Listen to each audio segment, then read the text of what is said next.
ব্যক্তিগতভাবে কোনো ভাষার প্রতি আমার রাগ নেই, বিদ্বেষ নেই। ভাষা মানেই সুন্দর, কিন্তু ভাষার রুচিশীল প্রয়োগ, ব্যবহার ভাষার গুরুত্ব বা মাধুর্য অন্যরকম করে, বাড়িয়ে দেয়।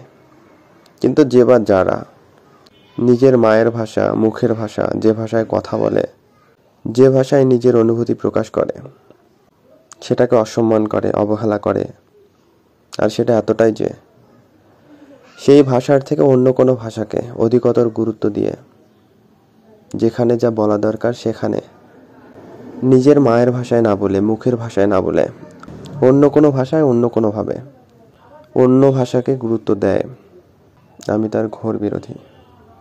দেখুন, নিজের মায়ের ভাষা, মুখের ভাষাকে সম্মান করতে না পারেন, পারতপক্ষে অসম্মান করেন না। কারণ আপনি মুখে প্রকাশ করেন বা না করেন, মনে মনে যে কথাগুলো ভাবেন না, সেগুলো মুখের ভাষায়, মায়ের ভাষায়, শৈশব থেকে শিখে আসা ভাষায়